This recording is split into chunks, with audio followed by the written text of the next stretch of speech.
it'll make your life a lot easier. It is unfortunately the truth of it. Would I recommend somebody to move abroad?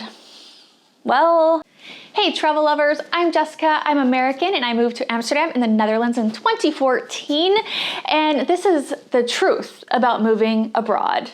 These are all the things that nobody tells you and nobody really talks about, but I think that you should know if you want to move to a different country. I make a lot of these videos for you as a resource. I'll leave a playlist down in the description below, and don't forget to subscribe if you want more videos like this, but also traveling around Europe, because that is my favorite thing to do. But let's go ahead and get into it, shall we? Starting over is hard, but it doesn't have to be. Planning is key.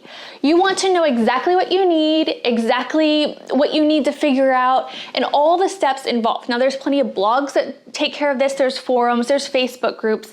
You need to find what is best for you.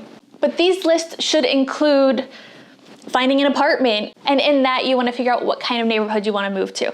So this is where the forums really help, so you can kind of figure out what neighborhood might be best for you if you already know the specific city. You'll need to figure out your bank situation, your phone situation, what you're gonna do with your stuff at home. There's all kinds of things, so make sure that you make a list. Obviously, if you find one online, use that as a template and then add the things that you need on it as well. If a company is moving you, they might already do this for you. Once you move, you're going to get tired a lot and very quickly. And the reason for this is you're getting all of these new things coming at you. Grocery stores are gonna be different. The processes are gonna be different. You are going to make mistakes and you are learning constantly. And that's why you're gonna be pretty exhausted all the time. Not to mention, depending on when you move and why you move and where you move, you might be pretending like you're a tourist for a while, which is totally cool, because I think you should figure out your city and see what it offers for you. But just realize it's totally normal to be exhausted at the end of every day when you are moving somewhere new. Friendships from home will end. It is unfortunately the truth of it. It's really sad, but you are having this new chapter in your life. And there is something to be said about checking in with people, even if you don't talk to them while you're away. I really like to see people when I'm back home and just say hi and see how their lives are going, because even if you're not talking to them every week or even every month, when you're abroad, you had a friendship. So I'm not saying that they're gonna end in the way that you'll never be friends again, just more like you're gonna lose touch a bit. And that is totally normal. And kind of exciting because it gives you the space to create friendships when you move. And I have an entire video on that. I'm gonna leave that link down below for you as well, on how to make friends when you move abroad, because building a network, I would say, is the #1 thing that you need to do when you move, because that is going to make or break your experience. Figuring out who to ask questions about, this is a real thing that I had to figure out. Where do you buy ant traps? We don't have Walmarts and stuff here in the Netherlands, so you have to figure out what stores are for what things. In making friends, they will help you figure all that out. Plus, you're gonna have a connection to a place which will help you enjoy your time. There's a lot of red tape. This kind of goes back to the list. When you make your list, just make sure that you know exactly what kind of paperwork you will need to have. And on top of this, make sure you get apostilles on everything.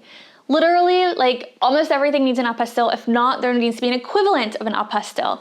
And what that is a step above a notary. Basically, it is saying it's the signature of a person or an entity that is verifying that the agency or the person who gave you the other document is official.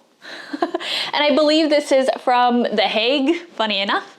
And it's an internationally accepted notary, basically. Our marriage certificate had to get a, what was it called? A triple seal marriage certificate is what we had to get, and that was signed by a judge, not just the county clerk. So you have to know these things ahead of time, and if you need translations done, official translations, know that as well. Get recommendations, make sure you have everything you need before you move. It'll make your life a lot easier, and you're welcome. Start the basics of the language at home, whether it's Rosetta Stone, Duolingo, Memrise. I'm sure there's others. If you know of others that you use, leave them down below because I would like to know.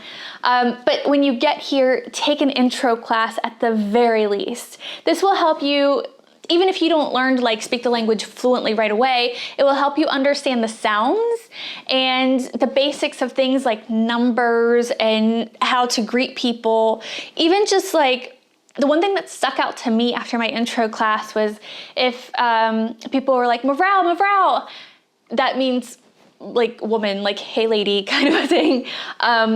If you forgot something and they're trying to chase after you and they're like, mevrouw, mevrouw, and I have no idea what they're saying.